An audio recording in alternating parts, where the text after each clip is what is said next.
Welcome to House B of our flock.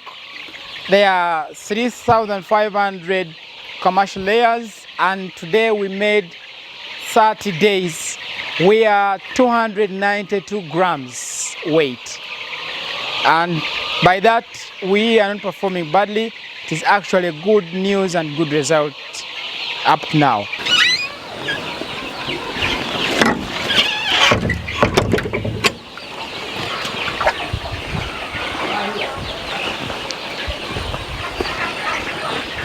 That's unit B of our flock. So we are going to unit C, where we also have a similar number of birds with the similar ages. And the birds look to be many, but we shall keep on extending as the sizes increase. Welcome to unit C. Here we also have 3,500 birds of 4 weeks and 2 days, that's 30 days. And they are also 292 grams of weight. From our standards, this is also a good performance.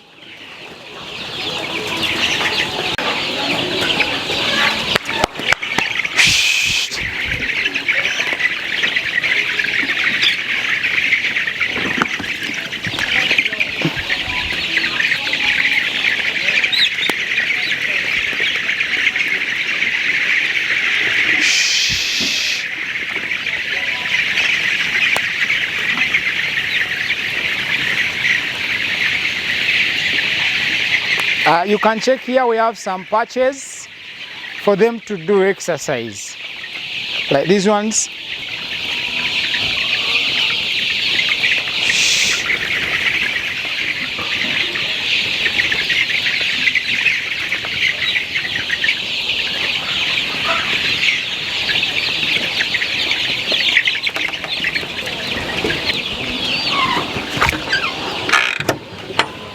This is unit C, so we are going to unit D.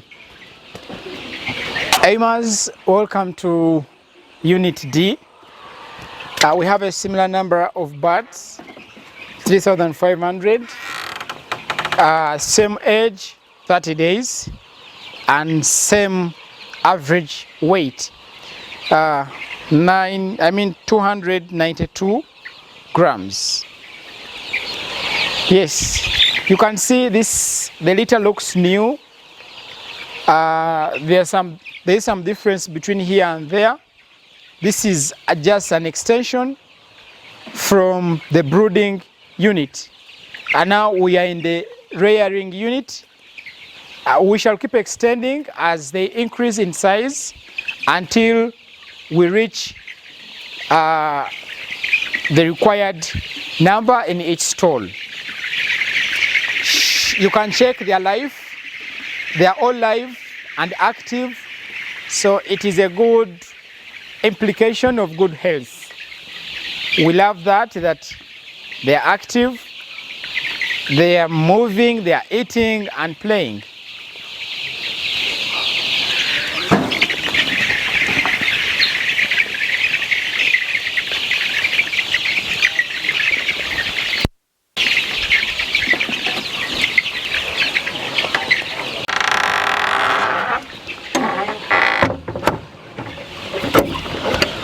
So we are done with the young stock, which is in rearing stage.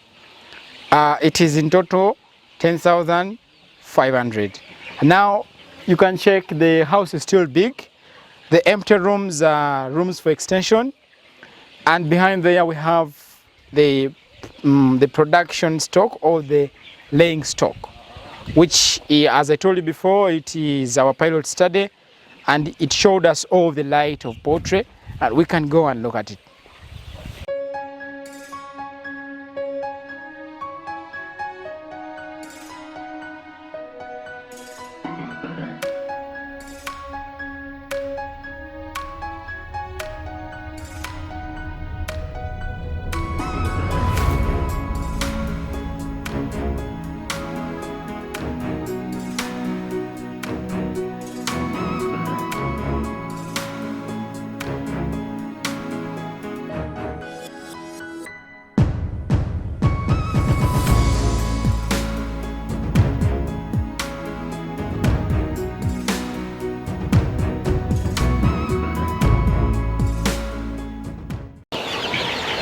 You girl, come here.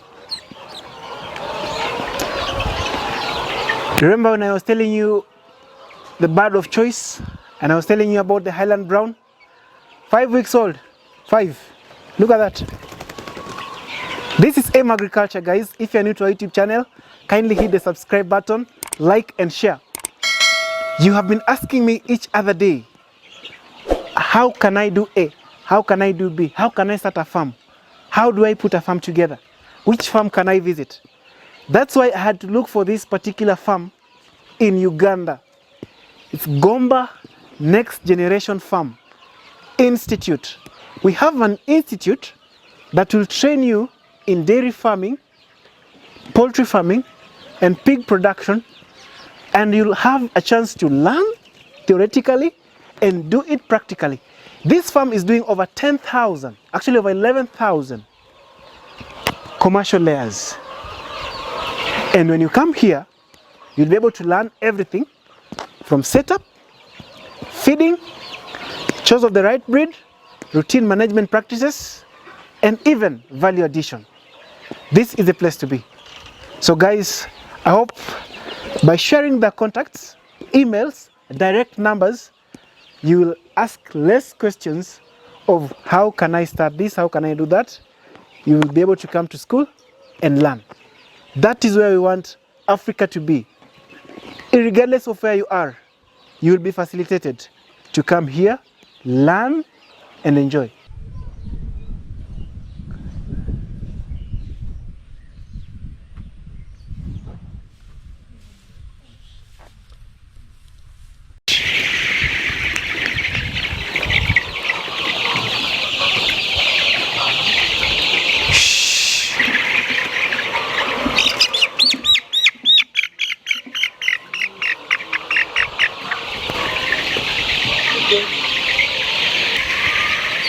Wow.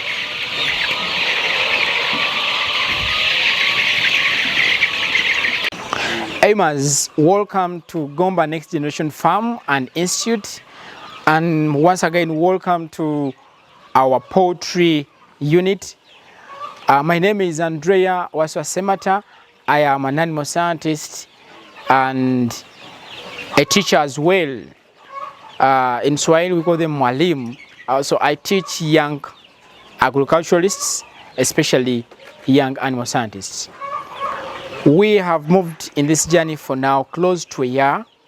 We started in 2022 on the 21st of April, and we began with the pilot study of 1,000 layer birds,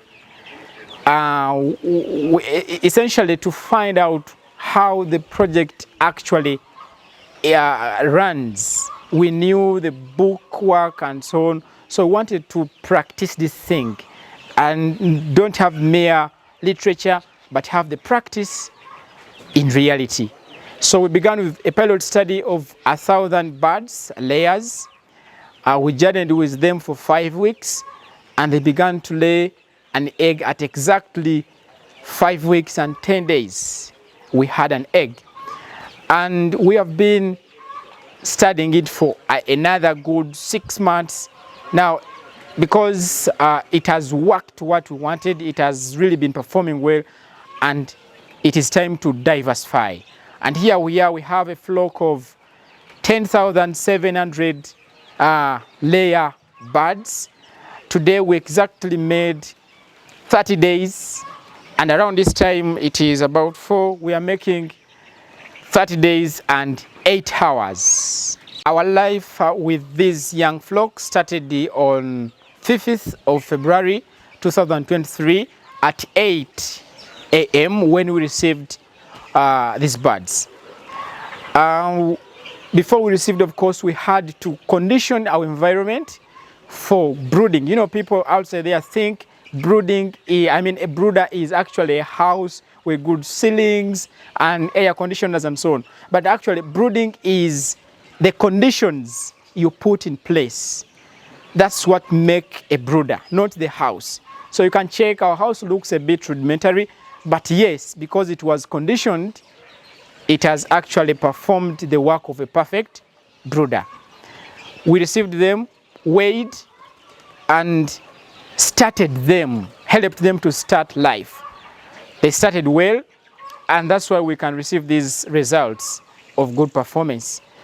We have been feeding, watering, and doing all the sorts of business that is supposed to take place here, and this is the success you can see. Our day has been changing from day one up to now. At day one, our day started at 8 a.m. and ended at 8 a.m. We did not need to sleep because we were starting life of these young birds. They started well, and day two has had its own issues because things have to change from day two, especially the lighting, where we needed now to give 23 hours of light. So our day started at 6 a.m. and ended at 5 a.m. Next day, throughout 7 days, our days have always been starting at 6 a.m. and ending at 5 a.m.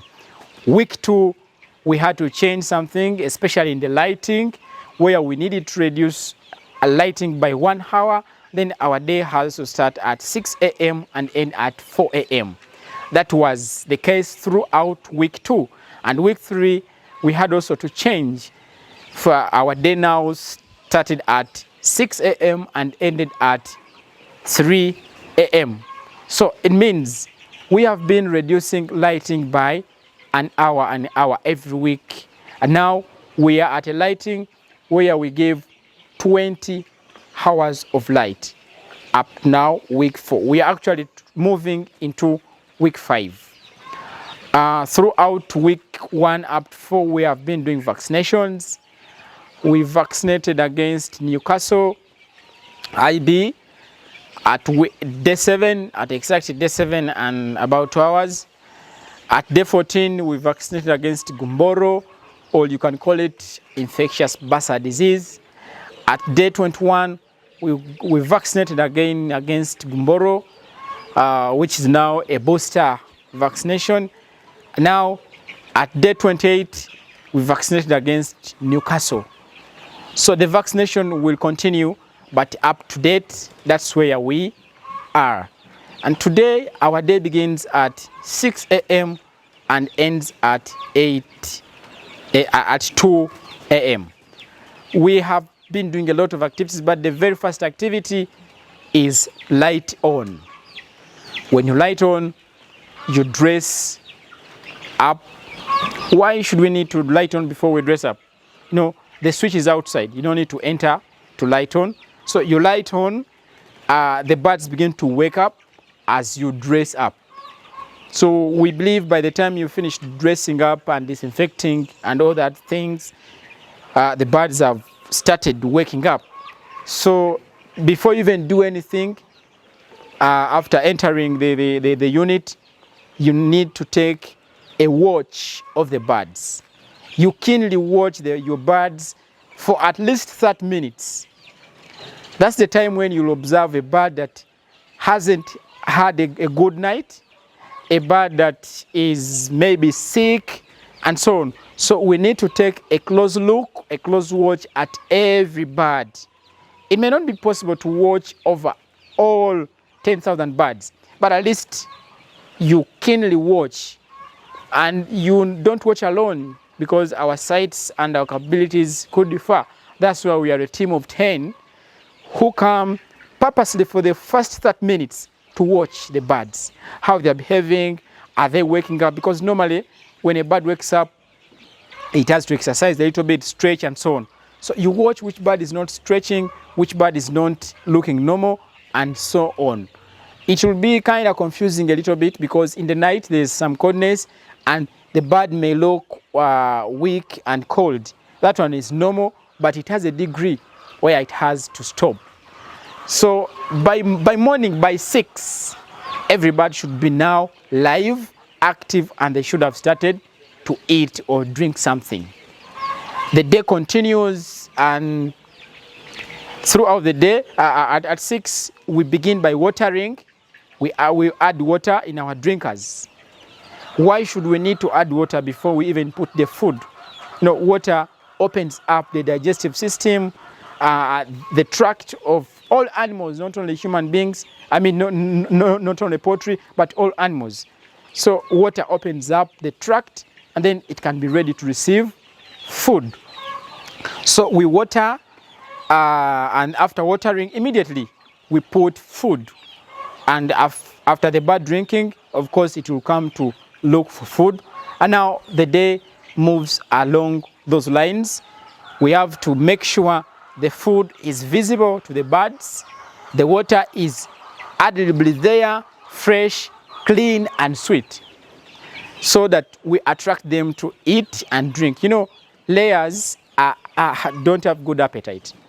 We need to encourage them eat every time, every minute, every hour. That's only when we can achieve our targets, our goals, and so on. How do we encourage them to eat? Making sure water is available, fresh and clean, making sure that food is visible to the birds, making sure that we have enough drinkers, we have enough feeders, we have everything in enough capacities, so that every one of the chicks has got a chance to pick a food or to pick a sip of water. So that's the only way, that's one of the ways, and the major way we can encourage them to eat. Then once in a while, we have a schedule of 2 days a week.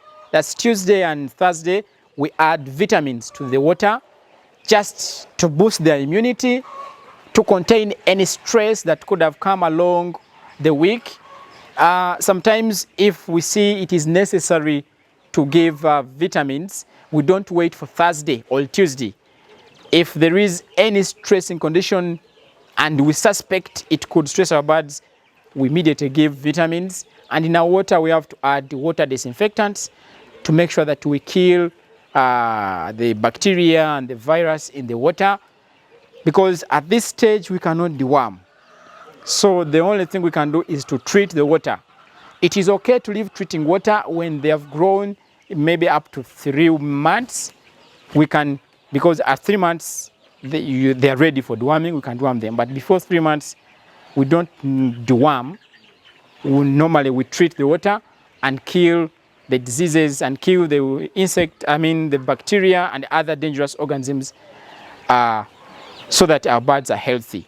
Now, in this, our daily activities are many, but we always have a task, we always have a target. Every week, and our week knocks, every new week in our project knocks on Tuesday at 8. So at exactly 8 on every Tuesday, we have to weigh and know the weight. And immediately after weighing, our team has to sit, discuss. Did we meet the standards? Yes. Did we meet our targets? We have the standards, but we also have our targets. Our targets are normally set slightly above the standards. Why? That even when we don't meet our target, we are within the standards. Normally, there is one teacher who told me, set your goals high so that even when you fail, your failure remains a success to others. So we need to set our targets higher than the standards, so that even when we don't meet our targets, we have failed. But the birds have not failed because they have reached the standards. But good enough for the 4 weeks, we have not failed to meet our targets. We have been hitting the targets week in, week out. And this week, and this week in particular, we have to work a little more because we have changed a lot. Brooding is essentially done. We are no longer conditioning with heat and so on. So we need to be a bit more keen, a bit more careful, and give them more time so that we don't fail to meet the targets because of the changes. There are still more changes to come, because in poultry, change is gradual. We don't change at once. So we change gradually so that we allow the birds to get accustomed, adapted to the new changes. But good enough, we have not had any cases of changing stress. So we are still moving on well. Every minute you spend in your poultry unit adds value. Every minute you spend in your poultry unit adds something to the birds. This is when you can watch which birds are not eating and why they are not eating. We can actually ascertain that everything is okay if you keep here full time. Because we have a big team, sometimes it is impossible to keep here full time. So we are shifted, we keep in shifts. But we make sure at every moment in time, especially during the day, we have someone at the unit, someone to someone to watch over whatever is happening. Otherwise, we are not doing badly. Everything is according to our plan. And we are happy that everything is moving on. Maybe if challenges will come, but we don't expect any challenges. Like I told you, we are GBA Next Generation Farm and Institute. So this project is not business alone. It has a broader agenda which is beyond business, which is now to equip the young generation. You can even check from our name, GBA Next Generation. So we are preparing food for the next generation. And food not only in the birds, but food in the senses of people. If I have the knowledge to produce food, then I have the food. So as I said before, we started a year ago, and we have 11,000 birds at different ages, one in production and one in now rearing stage. So we want to have a chicken at all stages and take people through these stages so that they know. You know, I love all enterprises, but I have special attachment for poultry. Given its life cycle, it is a short one. It is a project I have seen that doubles your net worth every after 2 years. An investment down the road, an investment 6 months maximum down the road, you have an income coming from it, which is not the case with other enterprises as we have seen or as we shall see. But poultry is a big deal. It is a project for youth who need to start life in the economic world, in the world of entrepreneurs. It is something you can start with, but you cannot start from anywhere. Poultry is easy in doing, but it is a very sensitive and technical project. You need to collect, you need to gather a lot of knowledge before you start. Like I told you in the start, we started with 1,000 birds, and I called this a pilot study. We had a lot of bookwork, we had a lot of literature, but we needed to prove this literature, to put it in practice, and we did it. The literature was directly translating into practice, but of course along the practice there were some things that came contrary to the literature. So we now know this. We can make our new literature and add in the other things that other authors did not observe. So in the same case, that's why we have a training institution that we give them the literature, but that literature doesn't put food on table. It is the practice that actually puts our food on table. So after getting the literature there, they come and practice. They don't only stop at practice, but they actually get involved. We involve them from start to finish. They have to go to the market, find out how we have to play with the markets, expose them to risks, because every business has got a risk. They have to know every little risk. There is one thing that we don't get right, especially African entrepreneurs. We only want to do, we only want to do big things. But there are very small details that we leave out that actually make the best sense, because those big things everyone can see. It means everyone can do. But these small details that looks to be invisible are actually the hardest. They are actually the hardest to put in. They are not actually hard to put in practice, but the hardest to observe.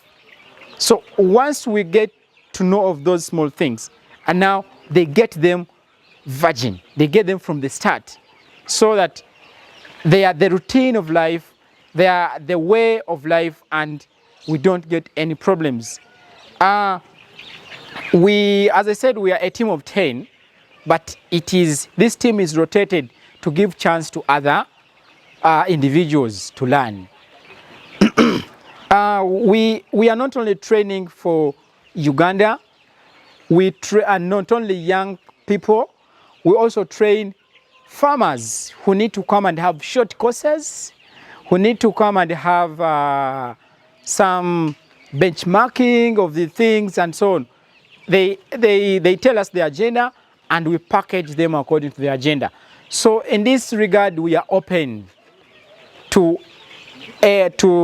learners from all corners of the world, but we are also open to partners who would love this work to continue, who would love this work to prosper, because we are training for the next generation. This can be a cash cow for everyone, for every farmer, because it has a short-term investment, but if done properly and precisely, it is actually a job we can rely on for generations. We are getting in an era where food is scarce, and we need to find means of getting food in the shortest time possible. So 6 months getting an egg, 2 months getting a broiler ready, I think is not small time. And of course, when you have the broiler, you have the money. You can sell something. Normally, aimers make sure you have something that produces, and it is not a human being. In your home, have something that produces, and it isn't a human being. Because once you have something that produces, you have a product. And once you have the product, you can stand firm in the market. And once you can stand in the market, you can sell something. And that is cash. That's what we want to do.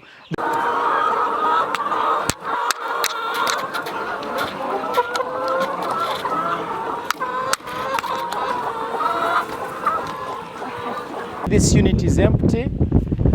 It is an extension unit.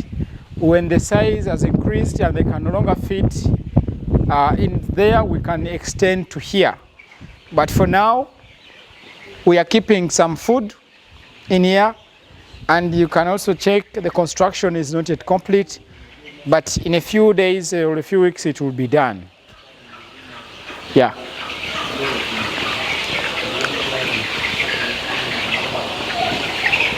This is our food, but particularly for layers. We mix different ingredients and come up with the full composition with all necessary ingredients. But mainly we use maize bran, broken maize, soybean, sunflower, and lime. And then we also use a concentrate. Today, our prices especially of these ingredients are a bit low. Now, a kilo is costed at 970 Uganda shillings. So it's not a bad price. You actually realize great profits with such a price. I'm trying to weigh these feeds for chicken because this bucket weighs 12 kilograms. So we have to make sure that we measure our food before giving them.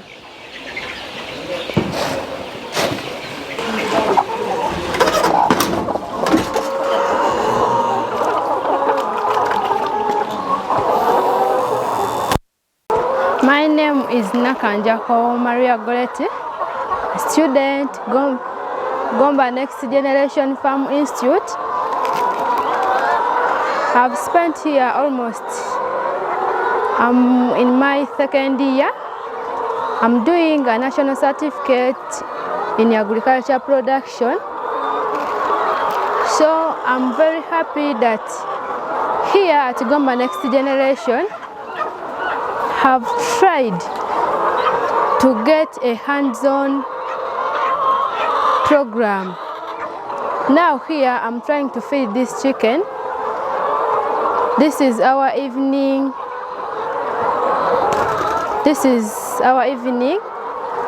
It starts at 4. We give them 40% in the evening. So in the morning, our morning starts at 6. We give them 60% to make our 100%. So those are 72 kilograms in the morning, and the rest of 40% we give them in the evening. This chicken, they are 1,000 birds. They give us 30 trays a day. That's 90%. That's a great job. They are 12 months old. That's 1 year. So we have lost only 5 hens since they started giving us the production. That means we are doing a great work. Make sure that these birds give us what they are supposed to give us, and we also give them what they need to be given. I'm very happy that this institute, they have trained us a hands-on program. I'm in my final year, and I'm sure next year I'm going to be graduated, because I will be finishing up my second year in a national certificate in agriculture production. Apart from poultry at GBA Next Generation, I have learned to manage the animals and birds, because these birds, I'm the one who manage them, I'm the one who collect their eggs, I'm the one who know that how are they in good conditions or not. I've learned also the symptoms of animals, the diseases in cows, both, and in poultry keeping. I have learned also how to keep records, because I'm the one who keep these records of birds when they started to start producing and up to here where we are. That's a little I have tried to learn at GBA Next Generation Farm Institute. Hello, Daktari. Hello. How are you? I'm fine, how are you? You're doing a good job. Thank you, thank you. Guys, you've been requesting me each other day. I want to be trained. I don't know, how do I do this? How do I do that? If I take time and start replying all those messages, that will be my full-time job. And that's why I looked for GBA Next Generation Farm and Institute. You come here, get trained theoretically and practically. Do you offer certificate? Yeah, we offer certificates and diploma and also DITs. Wow. So we have a package. We have something for everybody. Wow. Yeah. And we have shared their number on the screen. You can call, and their email, write to them. Do any inquiry you want in terms of the school fees, the course durations, and all that. So someone will get trained in poultry and what? In poultry, piggery, dairy, and crop production and so on. We are a diverse institute in all agricultural sectors. Guys, I think you've heard. Uganda is not very far. Actually, it's at the center of East Africa. Of course. Come from Congo, come from Rwanda. Ghanaians, my subscriber base, and Zambians, South Africans, take a flight and come here, and you'll know why Uganda is the leader in poultry. Daktari, I've seen you doing the project. Good. It's good, and I love it. Thank you. Mine will be very easy. Yeah. Make some few observations. Yeah. And also areas whereby you can improve, and also you can train your students in the same. Great. Daktari, a quick look at your feeders. You can see there's a big problem with them. They are seated on the ground. Yeah. And you see a feeder like this one has got this hanger. I know it's a provision. Exactly. Yes. You know it's provision. Yeah. So you can see you're having a lot of spillages. Yeah. A feeder like that one is spilling feed down about, you see, it's about 30 grams, something like that. So you can work on that one. Yeah. The feeders, the drinkers are good, but I feel they're too high. They're a little bit high. No, for that age, it's fine. That's about 6 inch. And 6 inch, a chick of a month, it can raise up to 9 inch. So 6 inch is not bad. Now the beauty about it with 6 inch, Yes. mostly we apply 6 inch to nipples, whereby the angle is 45 degrees. Great. But for the bell drinkers, slightly now we go with the back line. We don't use the back line of degrees. the bag. Yeah, the back line. You see, like when she's drinking, Yes. she's going the 45 degrees like the nipple. So if you just slightly lower it, it will be nice. Okay, I can see it's the water is nicely. Then there's no spillage. Yeah. It's so dry, which is so good. Great. But some of them, you know, the reason why you're saying that, because of uniformity, we will never be perfect because it's real, it's true. Great. Yeah. So those ones that will not be able to be in tandem with the other height, they will not be able to freely enjoy the water. Yeah, but that one is something minor. You can sort. Yeah. Now, Daktari, you spoke about your day, Yeah. and you said I observed a very good point, whereby you said your days, your week starts and ends every Tuesday, is it? Yeah. And that's where you do now the weighing. Yes. A very positive remark, because at this age, that is the only way You can know. you the can know. performance. Yeah. Weight gain and mortality. And mortality, maybe even feeding. And feed rates of intake. feeding. Yes. Great. Even you reminded me another point. Yes. Very nice. Yeah. Are you feeding them ad lib or just feeding them according to the Now, feeding chart? our duty in the day is to make sure that they feed according to the standards. But because we want to perform beyond standards, if they eat all the standard food like 6 hours before the close of the day, we can add a little food.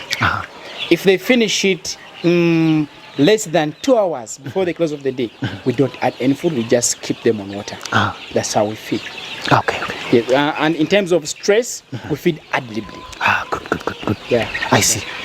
But now, you ought to train them at this young stage. Yeah. You remember the Pavlov's principle, Yeah. where the bell was being rung at They a certain time respond to something. I think it was a dog responding to a bell and food. Yeah.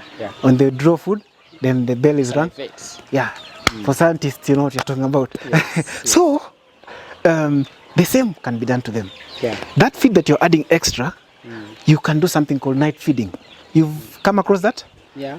Whereby you can slightly introduce night feeding. Although this one we do it where we're in areas that it's very hot.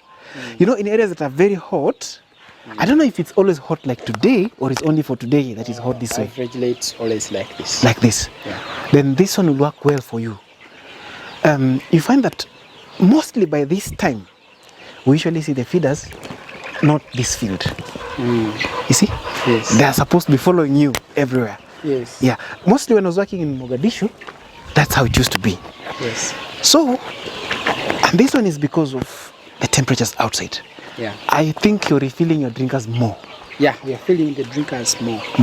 Yes. Now, Yes. introduce night feeding. Split your feed and chop off some few grams. Spare for the night. Yes. So as you're working on your lighting, which is, and I'm really impressed with that, Daktari is doing the lighting so well. You're cutting that lighting so well. I remember when I was explaining to you in the previous video about intermittent lighting, he's doing it. He's giving you results, right? Yeah. Yep. So you can introduce the few hours like midnight Yes. for the night feeding. Then the Few extra hours before midnight, after midnight. yes. So you remember as you're cutting your lighting, you reach a point whereby you'll completely cut the 12 Yeah, hours. I think at week 6. You're almost cutting the entire 12 hours. Yes. So you introduce her now at midnight. Yes. Yeah, because the temperatures are cool, or even give them 2 hours. Because when you switch on the lights, they'll not just wake up and start And eating. of course, they have to wake up, they have to stretch. Refresh. I understand. Yes. Then acclimatize, then now you give them that feed. Yes. So by that, you will be able to enjoy the FCR will be below, will go lower and lower and lower. Okay. Yeah, because your feed intake will be Hi. high. Yeah. So And I they believe in the night because there's no stress and I'll have higher conversion ratios. exactly. Thank you. Okay. Weighing. You said you weigh every Tuesday. Great. How do you do it? We have a digital weighing scale Ah, and we have a container where we put a determined number of birds, and then we can weigh, find the average. But we do it for in a bunch. Like we can make like 12 samples of 10. Then we find the general average. We go to another unit, same thing, and then we find the average of all the units. Perfect. This is the right man in the game. Today I've got a challenge. You're doing it well. Great. For the first, between week 0 and week 3, we go with that 10. Or we can do it 10 times or 12. Yeah. But now, long time, we used to just pick the samples. That is from week 5 going upwards. We just used to pick samples. But now, today, like if you look at the farms abroad and more research, you would go and get some pegs. Yes. Then you will peg some, you will spot some chicken that you'll be using for getting your averages. You peg them, give them codes. They peg for chicken, you know it, it's usually on the leg. Yeah. You peg them. Yes. So those particular chicken. Or can't we use spray markers? Or even markers, but again, they will peg it. Others will peg that. Exactly, that's the problem. Or also they can get a rest. Yeah. Once you peg them, when you use the same birds, this week, next week, the other week, and the other week, you will get the best results. Okay. You get that? So I should be benchmarking and following specific birds. Those birds. I think it's actually better even to pick the biggest, the smallest, and an average one. Yes. And that's why you need to do 10 batches. Yes. Of 10 birds. So I picked 10 birds. Peg 100 of the entire farm. Yes. So you can pick in the different flock houses. Yes. A certain representative sample. Yes. A certain representative sample. Mix the big, small, and the medium. Yeah. Then you monitor those birds. Yes. Trust me, you'll get it. That's a great one. That's a great one. Thank you. Yeah. Okay. Now, if it were cages, you'd have just have cage A, cage B, and maintained those particular cages. But generally, that is nice. I spoke in the previous video about the shellless eggs, the reason why I have shellless eggs, and I just wanted to stress a point.